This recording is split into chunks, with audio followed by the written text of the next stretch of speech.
Welcome dear students. ഈ വർഷത്തെ 10ാം class തുല്യതാ പരീക്ഷ എഴുതുന്ന വിദ്യാർത്ഥികൾക്ക്, പഠിതാക്കൾക്ക് ഇംഗ്ലീഷിൻ്റെ മറ്റൊരു അധ്യായത്തിലേക്ക് സ്വാഗതം.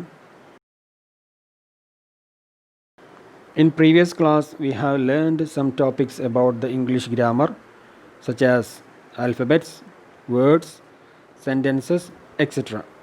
കഴിഞ്ഞ ക്ലാസ്സിൽ നമ്മൾ ആൽഫബറ്റ്, വേർഡ്സ്, സെൻറ്റൻസിനെ കുറിച്ച് നമ്മൾ പഠിച്ചു.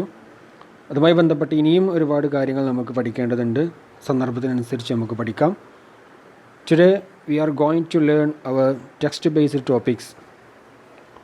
ഇന്ന് നമ്മൾ ടെക്സ്റ്റ് അടിസ്ഥാനത്തിലുള്ള ടോപ്പിക്സുകളാണ് പഠിക്കാൻ പോകുന്നത്. എല്ലാ പഠിതാക്കളെയും ഒരിക്കൽ കൂടി ഇംഗ്ലീഷിൻ്റെ ക്ലാസ്സിലേക്ക് സ്വാഗതം ചെയ്യുന്നു. Welcome all to the English class.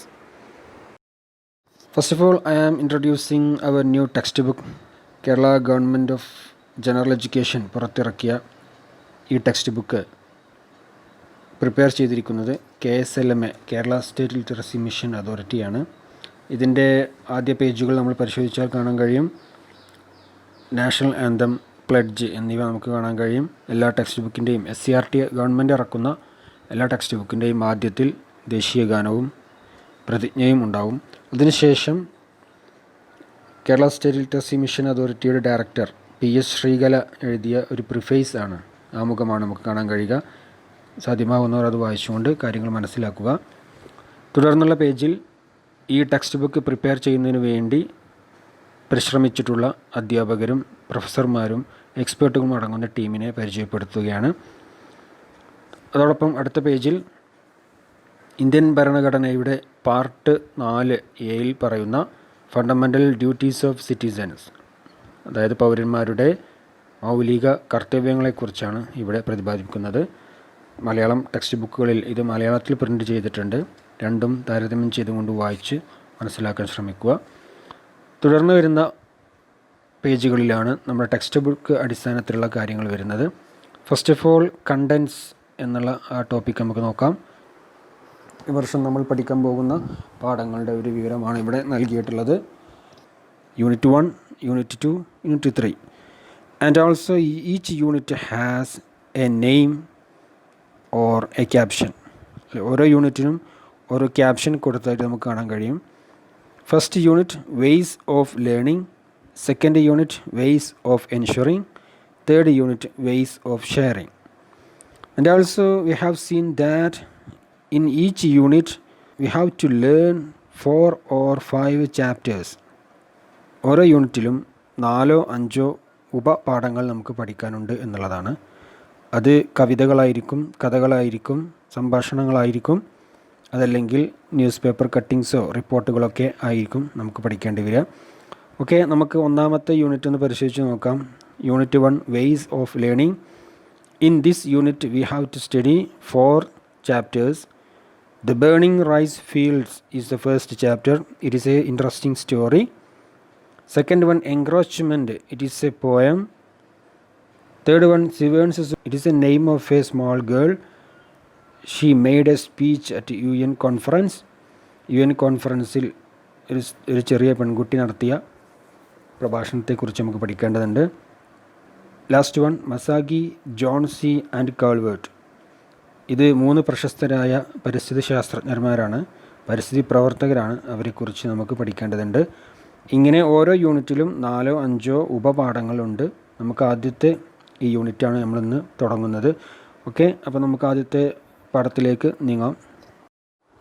ഒന്നാമത്തെ യൂണിറ്റിന് നൽകിയിരിക്കുന്ന പേര് വേസ് ഓഫ് ലേണിംഗ് എന്നുള്ളതാണ്. Ways of learning. ഇവിടെ 2 വാക്കുകൾ ശ്രദ്ധിക്കേണ്ടതുണ്ട്, ways and learning. What is the meaning of way? W-A-Y. The meaning of way is മലയാളത്തിൽ വഴി എന്ന് പറയും. വേയ്സ് എന്ന് പറഞ്ഞാൽ വഴികൾ, അല്ലേ? നമ്മൾ പ്ലൂറൽ എന്ന് പറയും. ഒരു സിംഗുലർ പ്ലൂറൽ എന്നുള്ള കാര്യം നമുക്ക് മിനിമം അറിയുന്നതാണ്. അതായത് സിംഗുലർ എന്ന് പറഞ്ഞാൽ ഏകവചനം, പ്ലൂറൽ എന്ന് പറഞ്ഞാൽ ബഹുവചനം.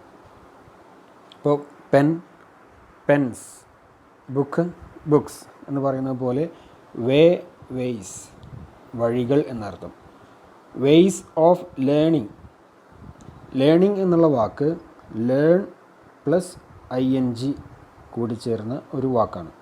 അപ്പോൾ ഇവിടെ മനസ്സിലാക്കേണ്ടത് ഇംഗ്ലീഷിൻ്റെ വേർബുകൾ, ഇംഗ്ലീഷിലെ ക്രിയാവാക്കുകൾ അതിന് പല രൂപങ്ങളുണ്ട് എന്നുള്ളതാണ്. അതായത് അതിൻ്റെ അടിസ്ഥാന രൂപങ്ങളുണ്ട്, ബേസ് ഫോംസ്, പിന്നെ അതിൻ്റെ പാസ്റ്റ് ടെൻസ് രൂപങ്ങളുണ്ട്, ജെറണ്ട് ING രൂപങ്ങളുണ്ട്, ഫ്യൂച്ചർ രൂപങ്ങളുണ്ട്. ഇവിടെ ലേൺ എന്ന ബേസ് ഫോമിൻ്റെ കൂടെ ING എന്ന സഫിക്സ് ചേർന്നപ്പോഴാണ് ലേണിംഗ് എന്നുള്ള വാക്ക് വന്നത്. ഈ സഫിക്സ് പ്രിഫിക്സ് കാര്യങ്ങളൊക്കെ നമുക്ക് വഴിക്ക് പഠിക്കാം. ലേൺ പഠിക്കുക, ലേണിംഗ് പഠിച്ചുകൊണ്ടിരിക്കുക. അപ്പോൾ ഒരു തുടർന്ന് പോകുന്ന പ്രക്രിയയെ സൂചിപ്പിക്കുന്നതിനാണ് നമ്മൾ ING രൂപം ഒരു വാക്കിൻ്റെ കൂടെ ചേർക്കുന്നത്. For example, work plus ING working, look looking, jump jumping, read reading. ഇങ്ങനെ നമ്മൾ ഒരു ബേസ് ഫോമിൻ്റെ കൂടെ ING ചേർത്താൽ അത് തുടർന്ന് കൊണ്ടുപോകുന്നു എന്നർത്ഥം. ഓക്കെ, അപ്പോൾ വേയ്സ് ഓഫ് ലേണിംഗ് എന്ന ഹെഡിങ്ങിൻ്റെ അർത്ഥം പഠനം തുടർന്നു കൊണ്ടിരിക്കുന്നതിൻ്റെ വ്യത്യസ്ത വഴികൾ എന്നുള്ളതാണ്. ഇതാണ് ഈ യൂണിറ്റിൻ്റെ ഒരാശയം.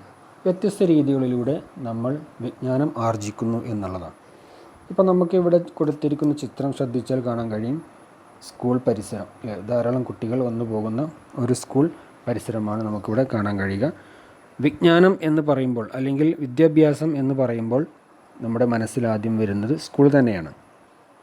എന്നാൽ ഇതിന് തൊട്ട് താഴെയുള്ള ചില ചോദ്യങ്ങൾ ശ്രദ്ധിച്ചാൽ നമുക്ക് ഈ പാഠത്തിൻ്റെ, ഈ യൂണിറ്റിൻ്റെ ഹെഡിങ്ങിൻ്റെ യഥാർത്ഥ അർത്ഥം മനസ്സിലാക്കാൻ കഴിയും. ലെറ്റ്സ് ബിഗിൻ എന്നുള്ള ടോപ്പിക്കിൽ വായിക്കാം. Here is A question for you. How many of these things do people learn in schools? സ്കൂളിൽ നിന്ന് എത്രത്തോളം കാര്യങ്ങൾ പഠിക്കുന്നുണ്ട് എന്നാണ് നിങ്ങളോട് ചോദിക്കുന്നത്. താഴെ പറയുന്ന ചില കാര്യങ്ങളിൽ എത്രത്തോളം കാര്യങ്ങളാണ് നിങ്ങൾ സ്കൂളിൽ നിന്ന് പഠിക്കുന്നത് എന്ന് പരിശോധിക്കാനാണ് പറയുന്നത്. Place A tick mark against those thought in schools. താഴെ പറയുന്ന 6 കാര്യങ്ങളിൽ ഏതെങ്കിലും സ്കൂളിൽ വെച്ച് പഠിക്കുന്നുണ്ടെങ്കിൽ അവിടെ ടിക്ക് മാർക്ക് ചെയ്യാനാണ് പറയുന്നത്. First one, how to repair a leaking tap. Second one, what to do when a bee stings. Third one, what to do when there is a sudden flood. Fourth one, how to be happy in life. How to milk a cow. How to behave well to people. Okay, these are the 6 questions that you have to answer. നിങ്ങൾ ഉത്തരം പറയേണ്ട 6 ചോദ്യങ്ങളാണ്. ഈ ചോദ്യങ്ങൾക്ക് ഉത്തരം നിങ്ങൾ ശരിയോ തെറ്റോ എന്ന രീതിയിൽ, ശരിയാണെങ്കിൽ ടിക്ക്, തെറ്റാണെങ്കിൽ തെറ്റുത്തരമോ അല്ലെങ്കിൽ ഒന്നും എഴുതാതിരിക്കുകയോ ചെയ്യാം. എന്താണ് ചോദ്യം? താഴെ പറയുന്ന കാര്യങ്ങളിൽ നിങ്ങൾ സ്കൂളിൽ നിന്ന് പഠിച്ചിട്ടുള്ള കാര്യങ്ങൾക്ക് നേരെ ടിക്ക് മാർക്ക് രേഖപ്പെടുത്താം എന്നുള്ളതാണ് പറയുന്നത്. First one, how to repair a leaking tap. വീട്ടിൽ ചോർന്നുകൊണ്ടിരിക്കുന്ന കേടുവന്ന ഒരു ടാപ്പ് എങ്ങനെ റിപ്പയർ ചെയ്യാം എന്നതിനെക്കുറിച്ച് നിങ്ങൾ സ്കൂളിൽ നിന്ന് പഠിച്ചിട്ടുണ്ടോ? ഉണ്ടെങ്കിൽ നമുക്ക് ടിക്ക് മാർക്ക് കൊടുക്കാം, ഇല്ലെങ്കിൽ ഒന്നും ചെയ്യേണ്ടതില്ല. What to do when a bee stings. ഒരു തേനീച്ച നിങ്ങളെ കുത്തിയാൽ അതിൻ്റെ വേദന മാറാനോ അല്ലെ അതിൻ്റെ പ്രശ്നങ്ങൾ പരിഹരിക്കാനോ എന്ത് ചെയ്യണം എന്ന് നിങ്ങൾ സ്കൂളിൽ നിന്ന് പഠിച്ചിട്ടുണ്ടോ? What to do when there is a sudden flood. ഒരു മഹാപ്രളയം പെട്ടെന്നുണ്ടായി, നാട്ടിൽ ഒരു മഹാപ്രളയം പെട്ടെന്നുണ്ടായി, അതിൽ നിന്ന് രക്ഷപ്പെടാൻ അതുമായി ബന്ധപ്പെട്ട് എന്ത് കാര്യങ്ങൾ ചെയ്യണം എന്നതിനെക്കുറിച്ച് നിങ്ങൾ സ്കൂളിൽ നിന്ന് പഠിച്ചിട്ടുണ്ടോ? How to be happy in life. How to milk a cow. How to behave well to people. ആളുകളോട് എങ്ങനെ നന്നായിട്ട് പെരുമാറാം, ഒരു പശുവിനെ എങ്ങനെ കറക്കാം, എങ്ങനെ നല്ല ജീവിതം, സന്തോഷകരമായ ജീവിതം നയിക്കാം. ഇത്രയും കാര്യങ്ങളെക്കുറിച്ച് നിങ്ങൾ സ്കൂളിൽ നിന്ന് പഠിച്ചിട്ടുണ്ടോ ഇല്ലേ എന്നുള്ളതാണ് ചോദ്യം. മിക്കവാറും ആളുകൾ ഇല്ല എന്നുള്ള ഉത്തരമായിരിക്കും. കാരണം സ്കൂളിൽ നമ്മൾ പഠിക്കുന്നത് ഔദ്യോഗിക വിദ്യാഭ്യാസം മാത്രമാണ്. എന്നാൽ അതിനപ്പുറം പല അറിവുകളും ഉണ്ട് എന്നുള്ളതാണ് യാഥാർത്ഥ്യം. Okay, experience is the best teacher എന്ന് പറയാറുണ്ട് നമ്മൾ. അതായത് ഒരാളുടെ അനുഭവമാണ് യഥാർത്ഥ ഗുരു എന്ന രീതിയിൽ നമ്മുടെ ജീവിതത്തിൽ വരുന്ന പല അനുഭവങ്ങളുമാണ് പിന്നീട് നമ്മുടെ ജീവിതത്തിന് മുന്നോട്ട് കൊണ്ടുപോകാൻ നമുക്ക് സഹായകരമാകുന്നത്. അല്ലെങ്കിൽ എക്സ്പീരിയൻസിലൂടെ അല്ലെങ്കിൽ മുതിർന്നവരിൽ നിന്ന് കിട്ടുന്ന അറിവിലാണ് കൂടുതൽ കാര്യങ്ങൾ എന്നുള്ള ആശയമാണ് നമുക്കിവിടെ പഠിക്കാനുള്ളത്. ഏതായിരുന്നാലും ആദ്യ കഥയിലേക്ക് പോകാം. Let's go to the first story of this unit. Okay, the heading the burning of the rice fields. നെൽപ്പാടങ്ങളെ കത്തിക്കുക എന്ന ഒരു മീനിങ് ആണ് ഈ ഹെഡിങ്ങിന് വരുന്നത്. നമുക്ക് കഥ വായിച്ചു നോക്കാം. First paragraph. Once there was an old man who lived with his grandson far away in Japan. Their house was on top of a flat mountain. All the villagers lived in their small houses below, near the sea. Their paddy fields were all on top of the mountain, close to where the old man lived. Morning and evening, the old man and Tada, his little grandson, would look far down at the people in the village. They would watch the blue sea which lay all around the land. Tada loved the rice fields dearly, for they gave the people their food. He often helped his grandfather to watch over them. Okay, ഈ പാരഗ്രാഫിലൂടെ നമ്മുടെ രണ്ട് കഥാപാത്രങ്ങളെ ആദ്യമായി introduce ചെയ്യാണ്. ഒരു വൃദ്ധനായ മനുഷ്യനും ടാഡ എന്ന പേരുള്ള പേരമകനുമാണ് ഈ കഥയിലുള്ള കഥാപാത്രങ്ങൾ. അവർ ജീവിച്ചിരുന്നതിൻ്റെ ചുറ്റുപാടുകൾ നമുക്ക് ചിത്രം നോക്കിയാൽ കാണാൻ കഴിയും. ഒരു കടൽ തീരത്ത് ഒരുപാട് വില്ലേജസ് താമസിക്കുന്ന ഒരു ഗ്രാമം, അതിന് തൊട്ടായിട്ട് ഒരു mountain. It is not only a mountain but a flat mountain, അതായത് മുകൾ ഭാഗം നിരപ്പായ കൃഷി ചെയ്യാൻ പാകമായ ഒരു സ്ഥലമാണ് ഫ്ലാറ്റ് മൗണ്ടൈൻ. പീഠഭൂമി നമ്മൾ മലയാളത്തിൽ പറയാറുണ്ട്. ഈ വില്ലേജേഴ്സ് എല്ലാം കൃഷി ചെയ്യുന്നത് ഈ ഉയർന്ന മലയുടെ മുകളിലുള്ള പരന്ന പ്രദേശത്താണ് സ്ഥിതി ചെയ്യുന്നത്. ആ കൃഷിയൊക്കെ നോക്കി നടത്തുന്ന ജോലി ആണ് ഈ വൃദ്ധനായ മനുഷ്യനും ഈ പേരക്കുട്ടിക്കും ഉള്ളത്. അപ്പോൾ അവരെല്ലാ ദിവസവും രാവിലെ അവർ വയലിലേക്ക് ഇറങ്ങും, താഴേക്ക് നോക്കി കടലിൻ്റെ മനോഹാരിത ആസ്വദിക്കും. അങ്ങനെ ദിവസങ്ങൾ കഴിഞ്ഞു പോകുന്ന ഒരു കാഴ്ചയാണ്. ഈ ടാഡക്ക് ഈ റൈസ് ഫീൽഡിനോട് അതിയായ സ്നേഹമായിരുന്നു. കാരണം അവരുടെ ജീവിതം തന്നെ അതുമായി ബന്ധപ്പെട്ടതായതുകൊണ്ട് തന്നെ അവർക്ക് ഈ റൈസ് ഫീൽഡിനോട്, ഈ നെൽപ്പാടങ്ങളോട് വളരെയധികം സ്നേഹമായിരുന്നു എന്നും നമുക്ക് കാണാൻ കഴിയും. ഈ പാരഗ്രാഫിൽ ഫ്ലാറ്റ് മൗണ്ടൈൻ എന്നുള്ള വാക്കാണ് ബോൾഡാക്കി കൊടുത്തിട്ടുള്ളത്. അതിൻ്റെ മീനിങ് പേജ് നമ്പർ 11 കൊടുത്തിട്ടുണ്ട്. ഇതിന് പുറമേ നമുക്ക് അറിയാത്ത വാക്കുകളുണ്ടെങ്കിൽ നിങ്ങൾ നോട്ട് ബുക്കിൽ എഴുതണം. ഡിക്ഷണറി നോക്കി അതിൻ്റെ മീനിങ് എഴുതി ഒരിക്കൽ കൂടി ഈ പാരഗ്രാഫ് വായിച്ചുകൊണ്ട് പൂർണ്ണമായ അർത്ഥം കിട്ടുന്നുണ്ടോ എന്ന് നോക്കുക. വളരെ സിമ്പിളായിട്ടുള്ള ലാംഗ്വേജാണ് ഈ കഥയിൽ ഉപയോഗിച്ചിട്ടുള്ളത്. അപ്പോൾ അതെല്ലാവരും വായിച്ചു നോക്കി അർത്ഥങ്ങൾ മനസ്സിലാവുന്നുണ്ട് എന്ന് ഉറപ്പ് വരുത്തണം. നമുക്കടുത്ത പാരഗ്രാഫിലേക്ക് പോകാം. One day the grandfather was standing alone before his house. He looked far down at the people below, and suddenly he saw something very strange. The sea was withdrawing from the shore. Hundreds of shiny shells and starfish could now be seen on the seabed. He saw the villagers run onto the seabed to pick up the shells as the sea kept going back. അങ്ങനെ ഒരു ദിവസം ഈ grand father രാവിലെ വയലിൽ നിൽക്കുമ്പോൾ താഴെ കടലിൽ ഒരു കാഴ്ച കാണുകയാണ്. എന്താണ് ആ കാഴ്ച? കടൽ പിന്നോട്ട് മാറിക്കൊണ്ടിരിക്കുന്നു. The sea was withdrawing from the shore. കടൽ പിന്നോട്ട് പോകുന്ന ഈ സമയത്ത് കര ഇങ്ങനെ വർദ്ധിച്ചു വരികയും കടലുണ്ടായിരുന്ന ഒരുപാട് കക്കകളും ചിപ്പികളും ഒക്കെ അടിഞ്ഞുകൂടുകയും ചെയ്തു. ഈ കക്കകളും ചിപ്പികളും പെറുക്കാൻ വേണ്ടി ആ ഗ്രാമത്തിലെ ആളുകളെല്ലാവരും ഈ കടൽക്കരയിലേക്ക് നീങ്ങുന്ന കാഴ്ചയാണ് മുകളിൽ നിന്ന് ഈ വൃദ്ധനായ മനുഷ്യൻ കാണുന്നത്. The old man put his hands to his eyes and looked again. He had never seen such a thing before. He remembered things that his own grandfather told him when he was a boy. He knew all the stories of the sea. Suddenly he turned and ran to the house. "Tada, Tada," he cried. "Bring a brand from the hearth." കടൽ പിന്നോട്ട് പോയപ്പോൾ അടിഞ്ഞുകൂടിയ കക്കകളും ചിപ്പികളും ഒക്കെ വാരുന്ന വില്ലേജേഴ്സിനെ നോക്കിക്കൊണ്ട് ഇദ്ദേഹം ഒരു തീരുമാനമെടുക്കുകയാണ്. ഇദ്ദേഹത്തിന് കടലിനെക്കുറിച്ച് അറിയാം. മാത്രമല്ല ഇദ്ദേഹത്തിൻ്റെ മുത്തച്ഛൻ നൽകിയ ഒരു പാഠം ആ സമയത്ത് അദ്ദേഹം ഓർക്കുകയാണ്. അപ്പോൾ എന്തോ മനസ്സിൽ തീരുമാനിച്ചുകൊണ്ട് അദ്ദേഹം പേരക്കുട്ടിയെ വിളിക്കുകയാണ്. Tada tada he cried. ഇവിടെ ക്രൈഡ് ഉദ്ദേശിച്ചത് കരയുക എന്നുള്ള അർത്ഥത്തിലല്ല, ഉച്ചത്തിൽ അലറി വിളിച്ചു. Bring a brand from the hearth. Brand എന്ന് പറഞ്ഞാൽ ഒരു തിരി എന്നർത്ഥം.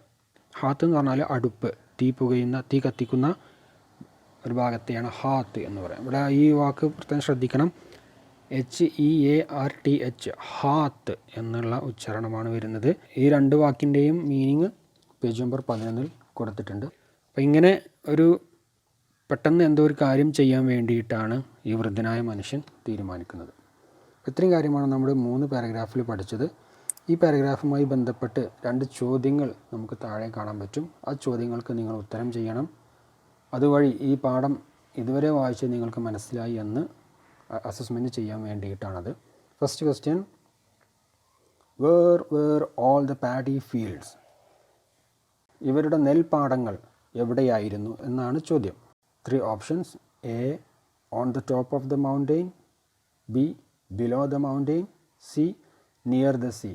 ഇതിന് ശരിയായ ഉത്തരം നിങ്ങൾ കണ്ടെത്തി ടിക്ക് ചെയ്യുക. Second question, what did the old man see one day. ആ ദിവസം ഓൾഡ് മാൻ എന്താണ് കണ്ടത്? The sea going back, a big wave, the sea coming in. അപ്പോൾ ഈ 2 ചോദ്യങ്ങൾക്ക് ഉത്തരം നിങ്ങൾ ടെക്സ്റ്റ് ബുക്കിൽ ടിക്ക് ചെയ്യുക.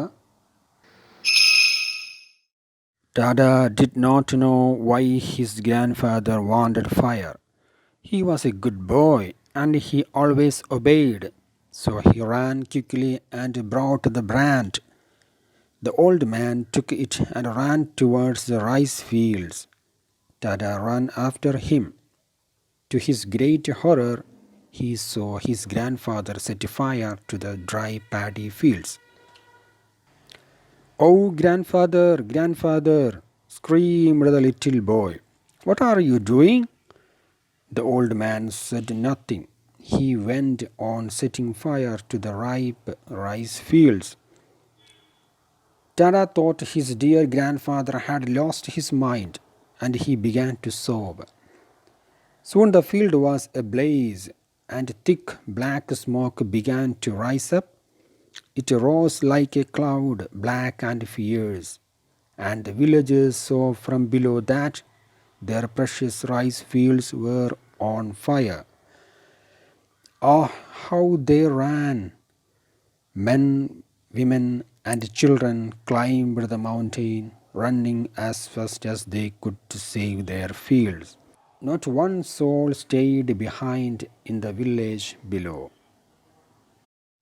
ഈ പാരഗ്രാഫിലാണ് നമ്മുടെ കഥയിലെ പ്രധാനപ്പെട്ട സംഭവം നടക്കുന്നത്. താഴെ കടൽ പിന്നോട്ട് പോകുന്ന കാഴ്ച കണ്ട് മനസ്സിലെന്തോ ഉറപ്പിച്ച ഈ ഗ്രാൻഡ് ഫാദർ തൻ്റെ പേരക്കുട്ടിയോട് തീ പെട്ടെന്ന് കൊണ്ടുവരാനും ആ കുട്ടി വളരെ പെട്ടെന്ന് അത് എത്തിച്ചു കൊടുക്കുകയും ചെയ്തു. ഉണങ്ങി കൊയ്തെടുക്കാൻ പാകമായ നെൽപ്പാടങ്ങൾ, അതിലേക്ക് ഈ വൃദ്ധനായ മനുഷ്യൻ ഈ തീ പകരുകയാണ്. വളരെ പെട്ടെന്ന് തന്നെ തീ പടരുകയും കട്ട പിടിച്ച കറുത്ത പുക ചുരുളുകൾ ഉയരുകയും ആ പ്രദേശം മൊത്തം ഒരു ഭയാനകരമായ അവസ്ഥയിലേക്ക് മാറുകയും ചെയ്തു. ഈ കാഴ്ചകളെല്ലാം താഴെ നിന്ന് മുത്തുകളും ചിപ്പികളും പെറുക്കുന്ന ഗ്രാമവാസികൾ കാണുകയാണ്. അവർ അധ്വാനിച്ചു നട്ടുവളർത്തിയ നെൽപ്പാടങ്ങൾ ഒറ്റ നിമിഷത്തിൽ കത്തിയമരുന്ന കാഴ്ച അവർ താഴെ നിന്ന് കാണുന്നു.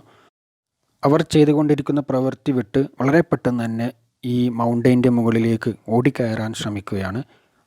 പുരുഷന്മാരും സ്ത്രീകളും കുട്ടികളും എല്ലാം വളരെ പെട്ടെന്ന് തന്നെ ഈ കടൽ തീരത്ത് നിന്ന് ഉയർന്ന പ്രദേശമായ ഈ മലമ്പ്രദേശത്തേക്ക് ഓടിക്കയറുകയാണ് ചെയ്യുന്നത്. എങ്ങനെയെങ്കിലും തീ അണക്കണം, അവരുടെ അധ്വാനങ്ങൾ പാഴായി പോകാതിരിക്കാൻ ഈ തീ പെട്ടെന്ന് അണച്ചേ തീരൂ. പെട്ടെന്ന് തന്നെ മലയുടെ മുകളിൽ എത്തുകയാണ് ചെയ്തത്.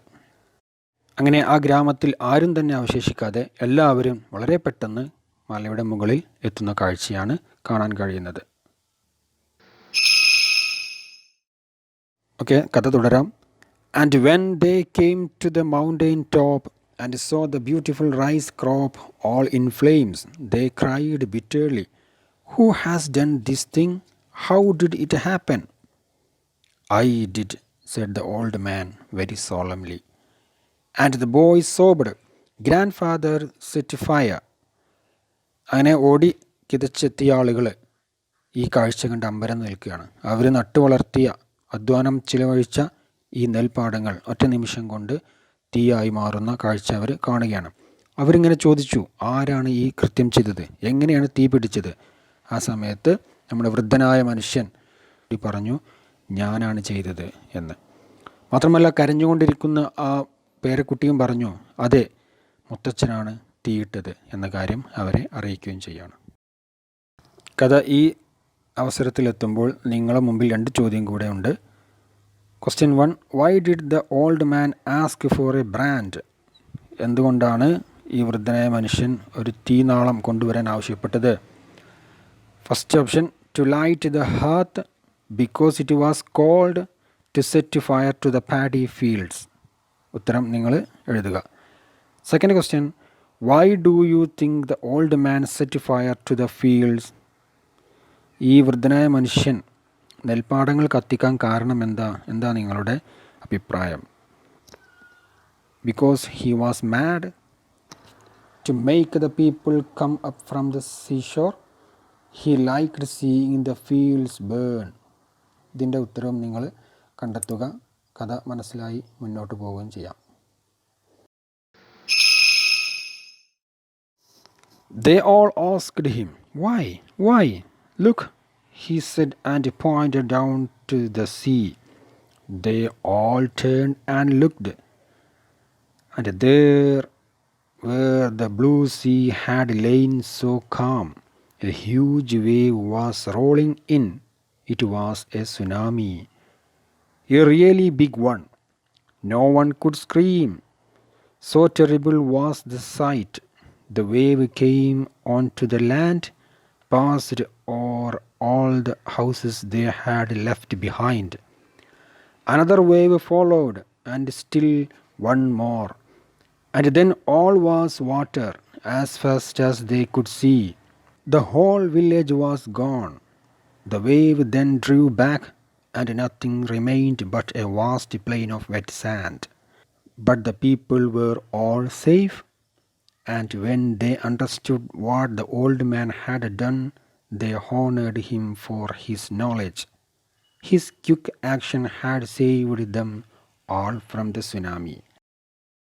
ഈ വൃദ്ധനായ മനുഷ്യൻ പറഞ്ഞു, ഞാനാണ് തീ കൊടുത്തത് എന്ന് പറഞ്ഞു. അപ്പോൾ എന്തുകൊണ്ട്, വൈ ഗ്രാമവാസികൾ ഇദ്ദേഹത്തോട് ചോദിച്ചു. ആ സമയത്ത് അദ്ദേഹം താഴെ കടലിലേക്ക് നോക്കാൻ പറയുകയാണ് ചെയ്യുന്നത്. Look to the sea. കടൽ ശാന്തമാണ്, പക്ഷെ ദൂരെ നിന്ന് വലിയ തിരമാല ഉയർന്നു വരുന്ന ഒരു കാഴ്ച അവർക്ക് കാണിച്ചു കൊടുക്കുകയാണ് ചെയ്യുന്നത്. ആ തിരമാല വളരെ പെട്ടെന്ന് തന്നെ കടൽക്കരയിലെത്തുകയും സുനാമി എന്ന പേരിൽ അത് കരയിലേക്ക് അടിക്കുകയും അവരുടെ വീടുകളും സ്വത്തുകളും എല്ലാം നശിച്ചു പോകുന്ന കാഴ്ച അവർ മുകളിൽ നിന്ന് കാണുകയാണ് ചെയ്യുന്നത്. പക്ഷേ ഒരാൾക്ക് പോലും ഒരു അപകടം പറ്റാതെ രക്ഷപ്പെടുകയാണ് ചെയ്തത്. അതിന് കാരണം ഈ വൃദ്ധനായ മനുഷ്യൻ്റെ അറിവായിരുന്നു. കടൽ പിന്നോട്ട് പോയാൽ അത് വലിയ തിരമാലയായി മുന്നോട്ട് വരും എന്ന ഒരറിവ് അദ്ദേഹത്തിന് മുത്തച്ഛൻ വഴി കിട്ടിയിട്ടുണ്ടായിരുന്നു. ആ അറിവ് ഇദ്ദേഹം ഇവിടെ ഉപയോഗപ്പെടുത്തി നെൽപ്പാടങ്ങൾ കത്തിച്ചാണെങ്കിലും ആളുകളുടെ ജീവൻ രക്ഷിക്കാൻ അദ്ദേഹത്തിന് സാധിച്ചു. ആ അറിവിലും അദ്ദേഹത്തിൻ്റെ പ്രവൃത്തിയിലും എല്ലാവർക്കും സന്തോഷമായി. അദ്ദേഹത്തിനെ പിന്നീട് അവർ അഭിനന്ദിക്കുകയാണ് ചെയ്യുന്നത്. ഓക്കെ, അപ്പോൾ ഇവിടെ ഈ വൃദ്ധനായ മനുഷ്യൻ്റെ അറിവാണ് ഇവരുടെ ജീവൻ രക്ഷിച്ചത് എന്നുള്ള ഒരാശയമാണ് നമുക്ക് ഈ കഥയിൽ നിന്ന് ലഭിക്കുന്നത്. അനുഭവത്തിൽ നിന്ന് ലഭിക്കുന്ന അറിവും അല്ലെങ്കിൽ മുതിർന്നവർ പകർന്നു നൽകുന്ന അറിവുകൾക്കും സമാനമായ അറിവുകൾ വേറെ ഇല്ല എന്ന് തന്നെയാണ് ഇത്തരം കഥകളിൽ നിന്ന് നമുക്ക് മനസ്സിലാകേണ്ടത്. ഏതായിരുന്നാലും ജാപ്പാനീസ് കഥ വളരെ ചെറിയ കഥയാണെങ്കിലും വളരെ വലിയ ആശയമാണ് നമുക്കിത് തുറന്നിട്ട് തരുന്നത്. എല്ലാവരും കഥ ആസ്വദിച്ചു എന്ന് കരുതുന്നു. നമുക്കിതിൻ്റെ ആക്ടിവിറ്റീസിലേക്ക് പോകാം. ഓക്കെ സ്റ്റുഡൻസ്, നമ്മൾ കഥ പൂർണ്ണമായി മനസ്സിലാക്കി. ഇനി നമുക്കതുമായി ബന്ധപ്പെട്ട വർക്കിലേക്ക് പോകാം. പേജ് നമ്പർ 11 ആദ്യം വേർഡ്സ് എക്സ്പ്ലെയിൻഡ്, ഈ കഥയിൽ വന്ന പ്രധാനപ്പെട്ട വാക്കുകൾ കൊടുത്തിട്ടുണ്ട്. നിങ്ങളത് നോട്ട് ബുക്കിലേക്ക് പകർത്തിക്കൊണ്ട് എഴുതുക. അതോടൊപ്പം തന്നെ നിങ്ങൾക്ക് മനസ്സിലാകാത്ത മറ്റ് വേർഡ്സ് ഉണ്ടെങ്കിൽ അതിൻ്റെ അർത്ഥവും കണ്ടുപിടിക്കുക. ബുദ്ധിമുട്ടുള്ള ഗ്രൂപ്പിൽ ഡിസ്കസ് ചെയ്യാം. Next 1.2, answer the following questions in 1 or 2 sentences. First question, from where did Tada get the burning brand? ടാഡക്ക് എവിടെ നിന്നാണ് ആ തിരിനാളം കിട്ടിയത് എന്നാണ് ആദ്യ ചോദ്യം. Answer, Tada got the burning brand from the hearth. Second one, why could no one scream? Scream meaning cry out in a loud voice. ഉച്ചത്തിൽ അലറി വിളിക്കുക എന്നർത്ഥമാണുള്ളത്. ആരും തന്നെ അലറി വിളിക്കാത്തത് എന്തുകൊണ്ട്? ഈ ചോദ്യത്തിൻ്റെ സന്ദർഭം മലയുടെ മുകളിലെത്തിയ ആളുകൾ കടലിലേക്ക് നോക്കുമ്പോൾ കണ്ട ആ സംഭവം. ആ സമയത്ത് ആരും തന്നെ ഉച്ചത്തിൽ നിലവിളിച്ചില്ല. എന്തുകൊണ്ട്? Answer is they were wondered because of the sight they had seen. A large wave was coming to the shore. വലിയൊരു തിരമാല കടലിൽ നിന്ന് തീരത്തേക്ക് വരുന്നത് കണ്ടപ്പോൾ അവർ അന്തം വിട്ടു പോവുകയാണ് ചെയ്തത്. Third question, what happened to all the houses in the village? വില്ലേജിലെ എല്ലാ വീടുകൾക്കും എന്ത് സംഭവിച്ചു? The answer is all the houses were destroyed by the huge wave. The tsunami left only wet sand there. വീടുകളെല്ലാം നശിച്ചുപോയി. നനഞ്ഞ മൺകൂന മാത്രമാണ് അവിടെ അവശേഷിച്ചത്. Fourth question, how did the old man know there was going to be a tsunami? ഈ വൃദ്ധനായ മനുഷ്യന് എങ്ങനെയാണ് മനസ്സിലായത് സുനാമി വരാൻ പോകുന്നു എന്നുള്ളത്? ഉത്തരം, the old man knew all about the sea. His grandfather had shared knowledge of the sea when he was a boy. Withdrawing of sea is a signal of tsunami. ഈ മനുഷ്യന് അദ്ദേഹത്തിന് മുത്തച്ഛൻ നൽകിയ വിവരത്തിൻ്റെ അടിസ്ഥാനത്തിലാണ് സുനാമിയെ ഇദ്ദേഹം പ്രതീക്ഷിച്ചത്. കടൽ പിന്നോട്ട് പോയാൽ അത് സുനാമിയുടെ ഒരു സൂചനയാണെന്ന് അദ്ദേഹത്തിന് അറിയാമായിരുന്നു. നെക്സ്റ്റ് ഫിഫ്ത്ത്, അഞ്ചാമത്തെ ക്വസ്റ്റ്യൻ നിങ്ങളോടുള്ള ചോദ്യമാണ്. Name 3 things you have learned from your parents and not from school. നിങ്ങൾ സ്കൂളിൽ നിന്നല്ലാതെ നിങ്ങളുടെ രക്ഷിതാക്കളിൽ നിന്ന് പഠിച്ച 3 പാഠങ്ങൾ ആണ് ഇവിടെ എഴുതേണ്ടത്. എ ബി സി ഇവിടെ സ്ഥലം വിട്ടിട്ടുണ്ട്, നിങ്ങളവിടെ ഫില്ല് ചെയ്യുക. അത് നിങ്ങൾക്കുള്ള ചോദ്യമാണ്. Sixth question, why is it important to learn lessons from people who lived before us? നമ്മളെ മുന്നേ ജീവിച്ചു പോയവരുടെ വാക്കുകൾ നമ്മൾ പരിഗണിക്കണം എന്നത് എന്തിൻ്റെ അർത്ഥത്തിലാണ്? എന്തുകൊണ്ടാണ് അങ്ങനെ പറയുന്നത്? It is important to learn from the forefathers because they might have deep knowledge and experiences in many things. They give advices for our success. പൂർവ്വപിതാക്കന്മാരുടെ വാക്കുകൾ അത് അവരുടെ ജീവിതത്തിലെ എക്സ്പീരിയൻസിൽ നിന്നും അറിവിൽ നിന്നും കിട്ടുന്നതാണ്. അത് നമ്മുടെ വിജയത്തിന് വേണ്ടിയാണ് അവർ പറയുന്നത്. അതുകൊണ്ട് മുതിർന്നവരുടെ വാക്കുകൾക്ക് പരിഗണന നൽകണം. The seventh and last question, do you think that we can learn everything we need from our school and colleges? Why do you think so? Discuss with your friend and write a paragraph with 5 sentences. അതായത് നമുക്ക് വേണ്ട അറിവുകളൊക്കെ നമ്മൾ സ്കൂളിൽ നിന്നോ കോളേജിൽ നിന്നോ ലഭിക്കുന്നുണ്ടോ? എന്തുകൊണ്ടാണ് നിങ്ങൾ അങ്ങനെ ചിന്തിക്കുന്നത്? നിങ്ങളുടെ ഫ്രണ്ടുമായി സംവദിച്ചുകൊണ്ട് 5 സെൻറ്റൻസുകളുള്ള ഒരു പാരഗ്രാഫ് എഴുതാനാണ് പറയുന്നത്. The answer is, I never think that we got all knowledge from school or college because that education is only formal. Experience brings the real knowledge. In our daily life, we should obey the words of elders because it might have value and care. സ്കൂളിൽ നിന്നും കോളേജിൽ നിന്നും ലഭിക്കുന്ന വിദ്യാഭ്യാസം പൂർണ്ണമാണ് എന്ന് നമ്മൾ ഒരിക്കലും ചിന്തിക്കുന്നില്ല. കാരണം അത് ഒരു ഔപചാരിക വിദ്യാഭ്യാസമാണ്, ഫോർമൽ എഡ്യൂക്കേഷനാണത്. മാത്രമല്ല എക്സ്പീരിയൻസിലൂടെ കിട്ടുന്ന അറിവുകളാണ് ഏറ്റവും മഹത്തായ അറിവുകൾ. അത് നമ്മുടെ ജീവിതത്തിനെ വിജയത്തിലേക്ക് നയിക്കും.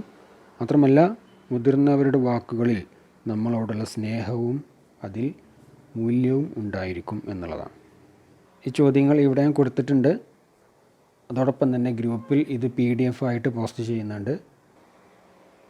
അത് നിങ്ങൾ പ്രിൻ്റ് എടുത്ത് നോട്ട് ബുക്കിലേക്ക് പകർത്തണം. 5-ാമത്തെ ചോദ്യം പ്രത്യേകം ശ്രദ്ധിക്കുക, അത് നിങ്ങളോടുള്ള ചോദ്യമാണ്, അത് ഇവിടെ ചെയ്തിട്ടില്ല. അത് നിങ്ങൾ എഴുതി ഗ്രൂപ്പിൽ പോസ്റ്റ് ചെയ്യണം. ഓക്കെ.